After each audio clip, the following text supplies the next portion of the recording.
So just to give a heads up, I am going to be talking from my experiences. I know that they're my experiences, and so I sometimes might be in a bubble. So please do tell me if some of the stuff that I say today is gonna, you don't agree with it. It's okay for us to disagree. Let's just do it constructively. I'm available on Twitter as well as email, and you can talk to me afterwards if you don't feel like you can ask the question right there. The other thing, I want to set expectations. This is not going to be super technical. It's going to be some of the stuff that I find difficult, especially finding people who can do the things that I do and be able to get that at Yahoo. So what is a sysadmin or a service engineer or an infrastructure engineer or whatever name we come up with? Well, what this person is somebody who controls all the things. We know the configuration management, we know what we're monitoring, these applications, we're writing the documentation, and we've got all these great tools. But in a large scale, that's not really true. We actually have to share information, and there's sometimes limited items that we know about. For example, the Sherpa service depended on the network team and the storage team. I didn't have root access to any of these things, and so I needed to actually share that information about what Sherpa needed with those teams. But it's actually worse. In a large-scale system, now this isn't a great diagram. If somebody can draw what I'm going to describe here, that would be great. But it's a mesh of knowledge that people just don't know. And where I am in the chain and my upstream and downstream dependencies, they don't know what I know, and I don't know what they need. And there's just this kind of limited, fragile state of the system. I dream of a situation in which I, as a system administrator, can be outside of this stack and be able to share this information, look at things and interpret them, rather than being kind of locked in and jailed as the ninja rock star person. So how do I get to this dream of mine? So Mandy Walls, earlier this week, she kind of went through a lot of this stuff. And one of her premises was, we need to have core principles. Now, I've kind of described some stuff here. It's a little bit influenced by ITIL, a little bit influenced just from my experiences. I feel like as an industry, there are common things that we need to solve and need to create. And the software that we have is not ideal. Now, config management, yay, Chef and Puppet. You guys are awesome. But you know what? I hate ServiceNow. It just is not great. Okay? And so I really need us as a community, as an industry, to work collaboratively to create these things that we need and describe what we need. There's also special places where we bring the special sauce to our individual applications and services, and I think that's around availability, the service contracts that we make between individual services, and our business continuity and capacity. So what else do we need to do? We need to kill the myths. We do not have stupid users. Okay, so thank you. I went on a trip in August, and there's been this thing I've always felt, like, I'm a nice person, and I don't like that whole feeling, like, when people are like, oh, they did that stupid thing. Well, in August, I went on a trip, and I went to Sweden, and I'm really sorry for the people who are from Sweden here. I'm about to say something. Please change my feelings about this, but I felt like everybody thought I was stupid. I was on this train, I had my Eurail pass, and the lady who checks your tickets comes up and says, "What are you doing here? This is not right. Get out of the seat." And I'm like, uh-oh, this is like the last train. I've got my Eurail pass. No, you have to reserve this train. It's a fast train. I have no idea how, that this is a fast train. And then as I'm getting it, I'm paying my $80 for my ticket. I think I've bought a seat, but the reality is I haven't. I don't know what I bought. Maybe just the ability to stand on the train. So I was getting my suitcase, and this lady comes up and she's like, "What are you doing? This is my seat. How could you do this?" And I was sitting in the cafe, and I'm like, I got my luggage all in my lap. It's 2 weeks, so it's a lot of luggage. I'm trying to figure out what happened here. And I'm like, oh, I am the stupid user. I am that stupid user. And you know what? I'm not stupid. The reality is the implementation, the expectations that people have built, it's just there. And I look like the stupid user. So let's stop treating people as stupid. There's another part to this. I think that calling people stupid, and now we've turned into the stupid users. People build us applications and services. It's like, you're the operator. You do not have any ability to make a comment or sit at this table. It is so frustrating to have to fight to sit at the table to define what my work looks like. Earlier today, Alan was talking about the Hadoop operability. That needs to change. The reality is, we are computer people with various skills. Some of us know some things, some of us know others. We specialize in particular areas. We have goggles. These goggles that allow us to look at something from a different view. I like to look at things from an operability view, end-to-end systems. Wouldn't it be so awesome if we actually had character sheets and we could actually know, hey, this person's got level X in skill, because resumes just are not sufficient. It's like, that's what people say they do. It's not really what they've achieved. And so this whole concept of meaning and thoughts, words just don't have a common, universal, implicit meaning. We have to actually agree to what things mean. We have to be explicit. It means we have to talk. And a lot of us are introverts. We don't like to actually get up there and talk, but that's okay. So one of the things I've discovered is, when people start saying things that aren't true, i.e., hey, there's all this work to do and everybody's in a panic and we have to do it right now. Oh no. And like everybody's like running around talking about what it is that they need to do.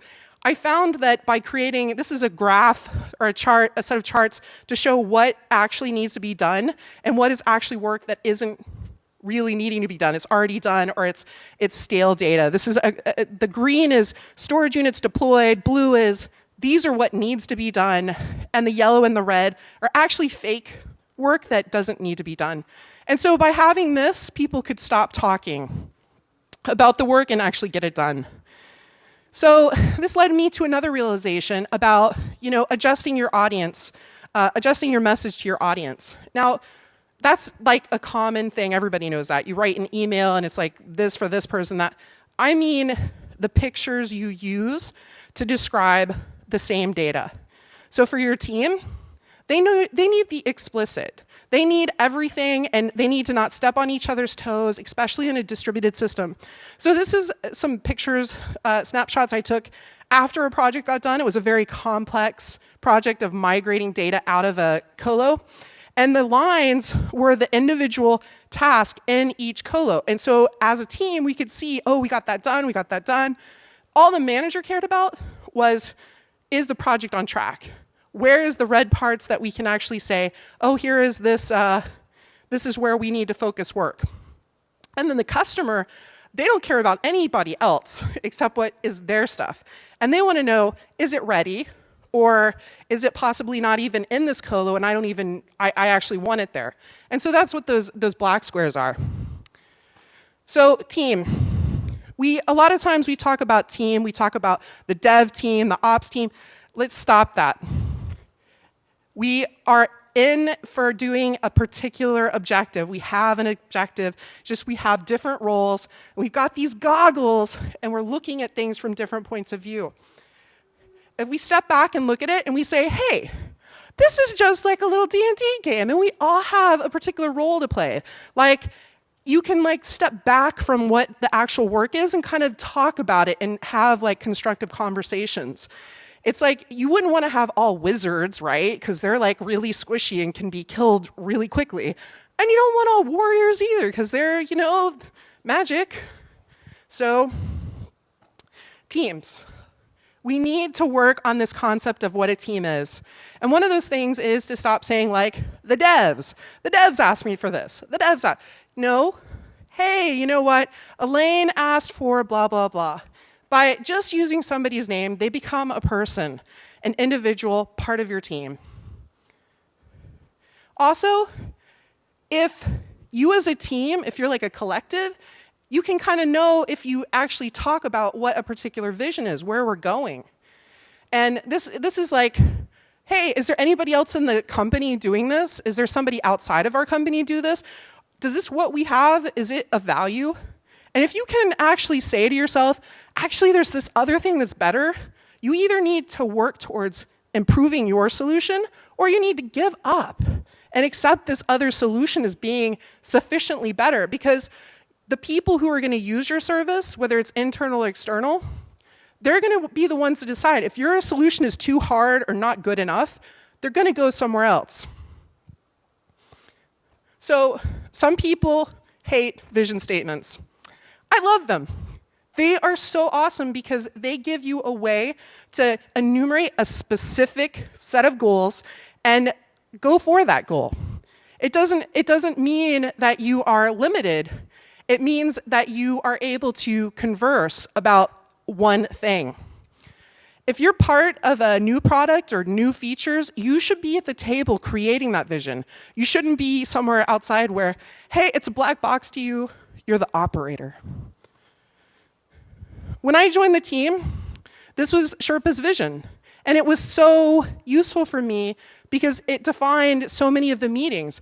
How do I think about things from an operable point if I'm thinking about a distributed, globally replicated, eventually consistent data key value store? So this is how I define my job. It's about looking at the system, understanding the risks, being able to communicate those risks to my manager, then prioritizing my work based on what the company needs. Not just on, hey, do that thing, do that thing. It's about asking questions and understanding. I don't want to build a fragile platform. I don't want to be the bottleneck that somebody's coming to because I broke their shit. I want people to be able to rely on my platform. And that's where I worked from. Because everything is changing. Everything is changing. If your product is just stuck and it's not modifying based on what is outside of the company, based on what the customer needs internally to the company, you're going to end up not providing value. Because what you are doing in your job, it's not to be the guardian. It's not to be saying no. It's about understanding what value you're bringing. And part of that is understanding your platform. So one of my biggest mistakes that I learned from Sherpa is that you've got to limit your scope of focus. You've got to focus on what's important. And in my time, this is confession, I filed over 500 bugs. And not all of those got fixed. All of them were operability issues that needed to get fixed. But because I filed so many, and over time, just small numbers got fixed, I created sort of a cognitive cost for myself as well as the team. And I realized I've got to focus on the big things. So how do you do this? First, you figure out how your development team works. Is it waterfall? Is it Scrum? And then you kind of understand how they figure out what they're doing. Is it 1 week, 2 week sprints? Is it a month? That's kind of sad. And then you talk to them. And you identify what their keywords are. Did you know that developers hate the word defect? It's like amazing. If you say something's an enhancement, even though you know it's a defect in the architecture, they will work on it much more readily. So understand how to approach things. And then establish that top list. And what that means is, I can't tell you, do top 5. I hate when managers do this. Like, tell them top 5 operability fixes, top 10. It's like, no, I need to actually gauge what my developers do, how they're working, and I kind of need to figure out what's a good set of work. So figure out what your top X is. Checklists. I love checklists. There's these great books about the doctors who create checklists. They're not about being dumb. They're not only about automation, although it helps to make things be automated. It's about when something breaks, you are able to see, oh, this is working differently. It's not the same thing. And it's really useful when something completely fails, if you have a working checklist, to be able to say, oh, this is where I need to focus my energy and time because that is the outlier. So how do you figure out these checklists, how to create checklists? You've got to understand your outputs. That's like the big picture. But the underlying part of that is identify the components of your particular architecture. Make sure there's well-defined protocols, and hopefully it's not made up stuff unless they're really, really smart. Look for expected inputs, and then you can actually start to think, okay, I'm wearing my security hat, what could people potentially put in here? And then check out what happens with those outputs. And then give that feedback to the QE team. Say, hey guys, make sure you test this. So a key thing is don't make assumptions. So how many people work with web type applications? Raise your hands high so I can see this. Okay, so what's a 4XX? Client error. Well, in a distributed system, 4XX is not necessarily a client issue. So assumptions that we make about things can be entirely wrong. What do I mean by this? So this is not a complete picture of the Sherpa architecture, and again, I'm not great with pictures, but it can entirely be that there's something wrong with the message layer underneath. It could be that there's latency between the two regions. In a distributed system, people are doing stuff in different ways, right? They might be setting something in one place and getting it in another. It could be that there's filters in place. And this is a new system, and you know how you implemented this whole network, saving the network, not putting data where it's not needed? There could be still filters hanging around. Or maybe there's actually a destination SU that didn't get up and running, subscribed correctly. So there's all these components where it says 4XX. So if a customer comes and says, hey, I'm getting this 421, which is like not record found, don't just assume. So know your state transitions explicitly. And what do I mean by that? When people build components, they don't always think about that middle state when you haven't completed the thing that you're trying to do. It's like when it's installed, but it's not ready yet, but how do you get it deployed, but how do you verify it? Or when you're going to retire a colo. When I first started at Yahoo and joined this team, I was like full of what ifs, what if, what if, what if? And I asked, what happens when you want to retire a colo? And folks said, oh, that'll never happen. And I was like, no, really. Because if you're looking at mastership of records and eventual consistency, trying to have that sort of thing, you've got to find a way to pass that off. And their idea was, oh, we'll just edit all the records. I'm like, you realize it's multi-tenanted? There's going to be billions of records in here at some point. I am not doing that. And so it's really critical to be part of the story and understand your state transitions. Also know where your choke points exist. And that's where are you now? Where are you going? How do you propose? It's kind of capacity planning, but understanding what those limitations are. I'm sure you guys are super awesome, but things break, and it's not your fault unless you don't do anything about it. So it's not to plan to have 0 failures. It's about planning what you do. And Adele is so helpfully here. And Give Me the Brain was something that came from Caltech. I was like, this is so awesome, and it has stuck with me through my career.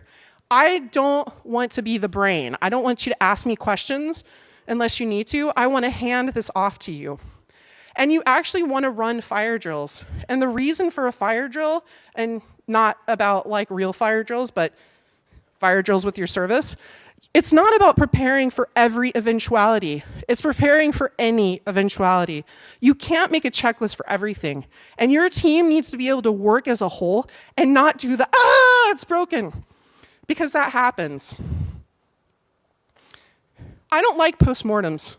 I don't care about the whole concept of blameless. It's not well, let me correct myself. It's not that I don't like postmortems. I love postmortems. But I don't like the way people approach them. Even if you classify it as blameless, everybody wants to get it done as quickly as possible, point a finger, and get done. I like the concept of retrospectives.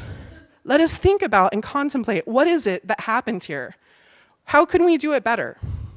It kind of makes things work a little better when you use different terms to describe the same thing. There's the saying that software engineering is not gardening. I think that system administration is gardening. You have to be aware of what's going on with your service. There's no guarantee of resources, and all you really have to depend on is your people, and that things are going to change. So you have to nurture those relationships. You have to bring your network team and security team cookies when you need something special, because they're doing good stuff for you. It's really critical to understand this concept, that success at scale is about you working with your team and also cooperating with the teams that don't have your same goals, but that can provide you help. And this is key. You are not alone in what you do. Your success is not defined by what you do. It's that burden is not on you, it's on your team. The failures, it's the same way. So another confession. I failed. I failed because as a senior person in this field, I found myself and my value decreasing at Yahoo. I was doing everything. Everyone was coming to me. And it was about year 4 that I realized, oh shit, I have put myself into this service. This service is very fragile. And the way I found this out was I went on vacation. It was my first vacation. I was gone for 2 weeks. And the night before I'm leaving, I had gotten a new boss, and he was like, you're going on vacation. And I was like, oh, great, but I can't.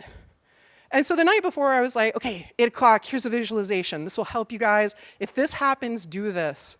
It was a known issue, right? I come back, major Sev0 outage, worst in Yahoo's history, apparently. And I was worried, but then all of a sudden I was like, if I had let things fail early, then these things would have been exposed much earlier. I kind of see this value in support. It's like in our team, we started out with one person for a long time, and I actually did on call 24 hours a day for a year, and then over time brought people in as things progressed. I would love someone in research to actually do a study on effective systems teams to actually prove this kind of hypothesis I have, that the reality is you want to start out with more people in operations at the start of a service, and then over time, especially if there's not new features, the number of people decrease. They can go work and do something else in the company. Because there's a key thing here that I discovered that was just so transforming for me. And that is that there is a failure in your service planning hidden in your success. Sherpa was rocketing in terms of successful stories. People were very happy. More customers were using it. And I was falling to pieces because I was like working 18-hour days.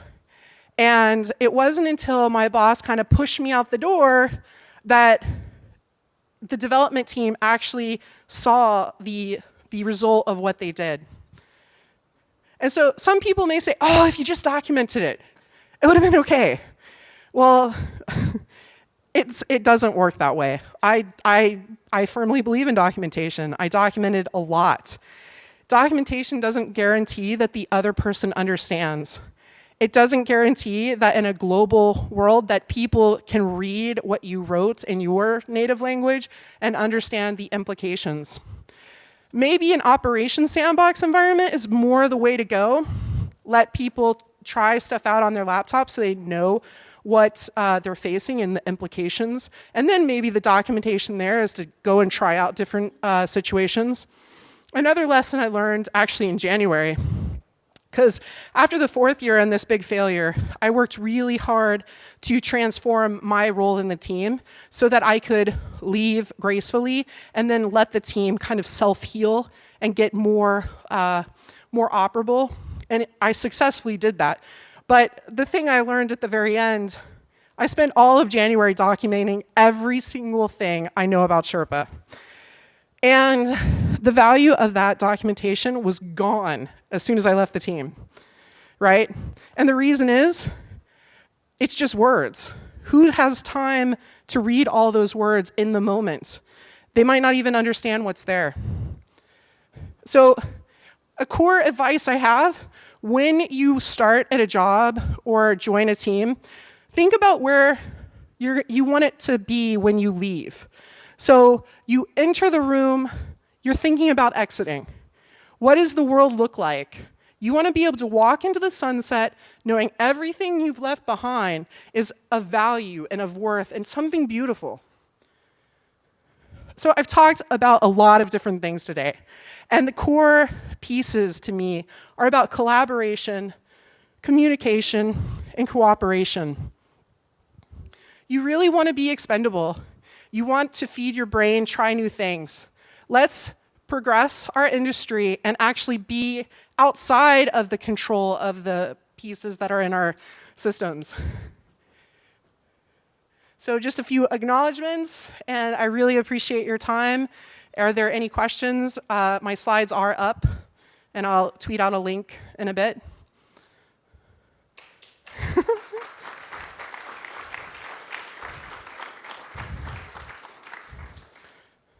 Questions? I'm really open to talk about distributed technology afterwards.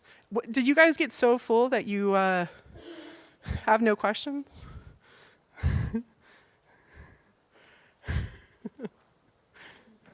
Hi.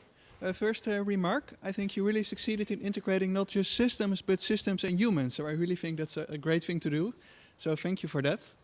My question, I'm in education. We have a master's program in Amsterdam, and we deliver really smart people that can create all kinds of systems like this, but we can't create people that know about all these systems and have fun in knowing all these systems. So you have any tips for me to make them real team players, to make them care about the whole system rather than just one single instance of or thing or part?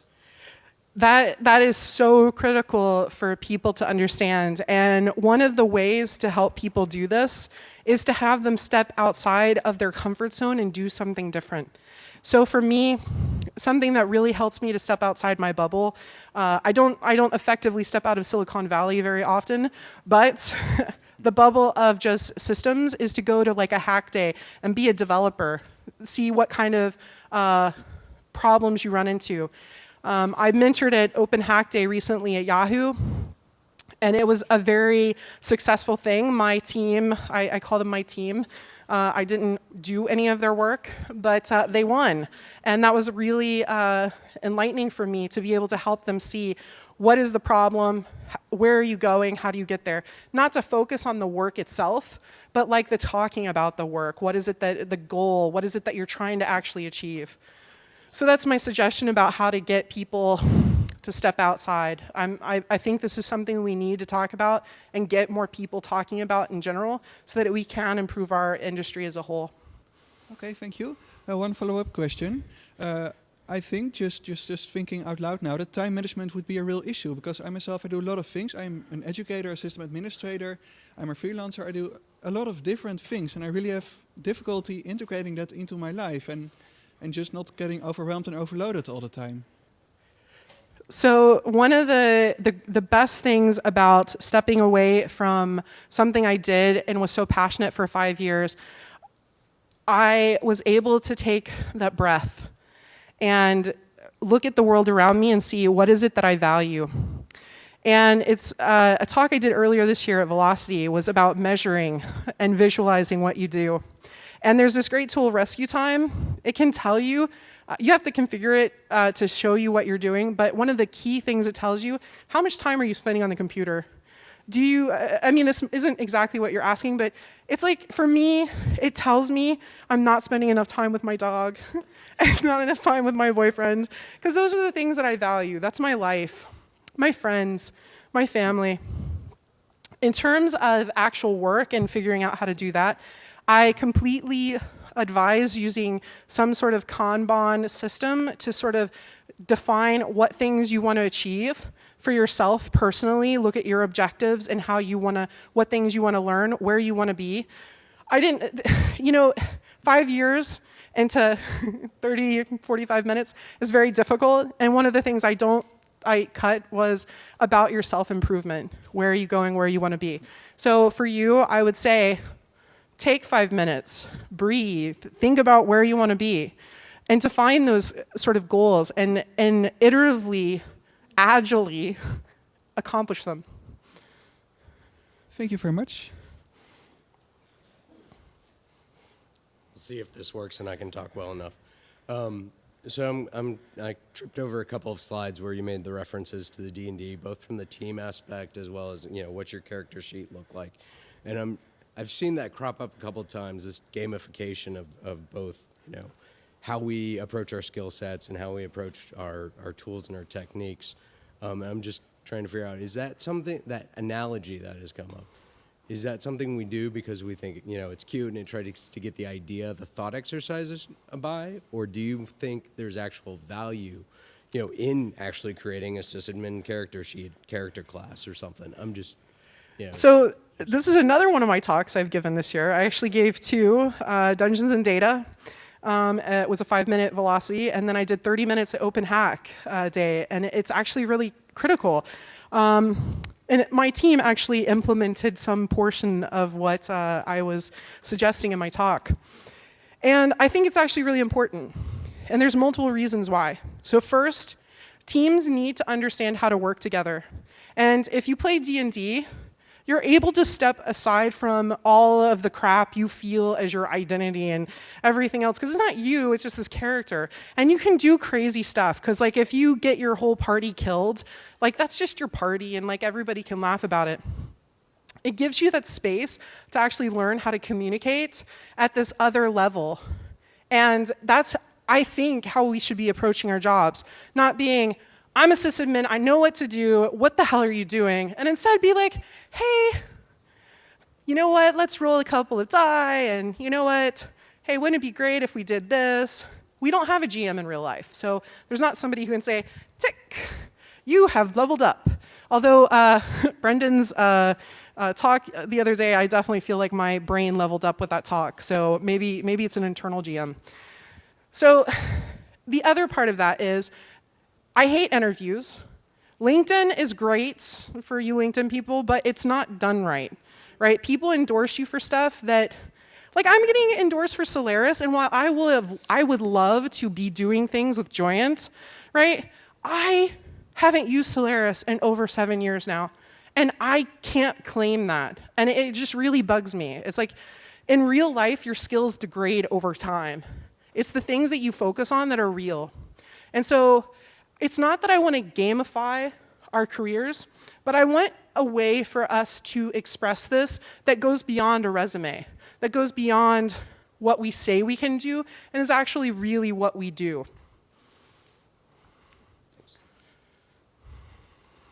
Dun, dun. Dun, dun. Ben Rockwood, Paladin level 47. Which is a total lie because I'm a Paladin, a Palladium gamer and play Rifts. But documentation, you sort of just said documentation. Can you lay this out in a spectrum a bit? We have SOPs, we have architecture documents, we have best practice guidance, we have policy. There's kind of a wide variety of documentation. And some of it is more necessary than others. There are certain things that are more timely than others. Can you just kind of draw it out a little bit more across the spectrum? Sure. I have a love-hate relationship with documentation. I think it's critical, but it's not the most valuable thing. People hate doing it, but I think it's important that we spend at least some amount of time, each and every one of us, documenting what we've done, what we're trying to do, communicating that out.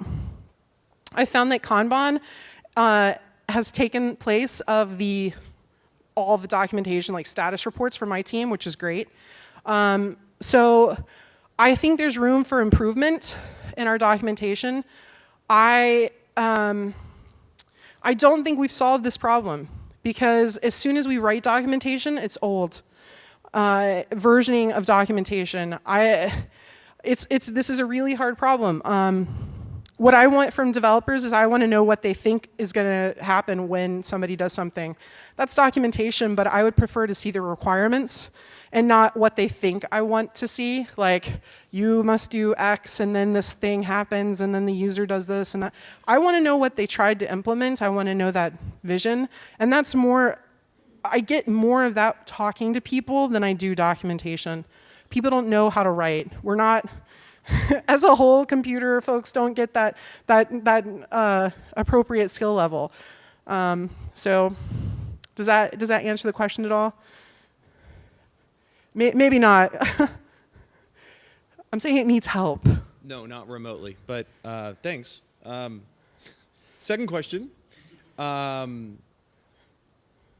During your time with Sherpa, how much of that time was actually spent developing tools to allow you to operate, the sort of automating yourself out of the job, not just using, say, config management or simple scripts, but actually essentially doing software development in operations in order to, drive things forward?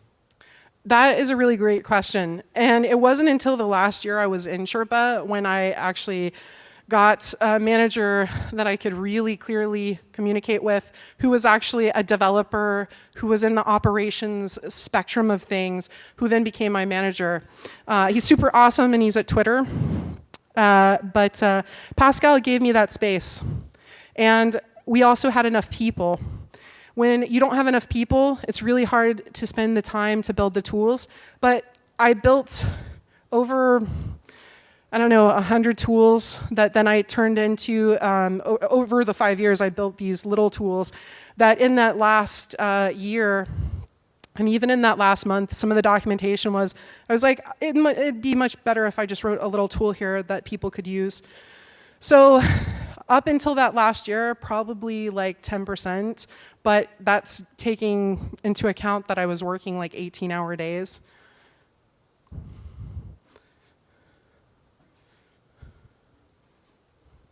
And that last year it was like 75%. Anybody else have fun questions?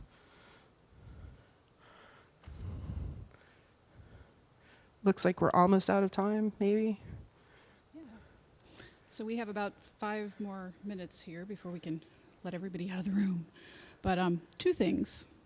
I'd like to put in a quick plug for Give Me the Brain, because when we were working at Caltech and our documentation system was using the phrase "give me the brain," we actually got permission from a gaming company called Cheap Ass Games to use that title as our documentation site title. They had a card game where the goal is to play all the cards in your hand, and in order to play some of them, you had to have the brain, and there was only one brain in the entire game, and it got passed around a lot. So Give Me the Brain was something we played at lunch hour, and then it became our documentation site theme, and then it became sort of a meme among those of us who were working there at the time, who've now spidered out into multiple industries across the IT spectrum. So I'd like to thank Cheap Ass Games for the concept. The other question I have for you, this is a 5-year chunk of time, and that's a lot of effort and a lot of late nights. If you could send one tweet back in time 5 years, what would you say? And yes, you have 5 minutes to think about this. So thank you for giving the background on the Give Me the Brains, because it's again one of those things, like, you slice out things so you can cram everything into the amount of time you have. The one thing that I would, it's very interesting. I think I don't know how I would compress this into 140 characters, but I think that I would tell myself to set the goal, that sunset. We think a lot about how do you sunset a service, but we don't think about how we walk away, right? And if I thought, hey, after 2 years, I'm going to walk away and do something else, I might have spent my time and my energy a little bit differently, okay, a lot differently, because I would have pressured my management for the right things. And I wouldn't have tried to solve and be the sort of meat service of making something work. And that's what I think people, that I would have wanted to know. Plan for your sunset. It looks like I am out of time. Woo! It's bright light. Thank you so much.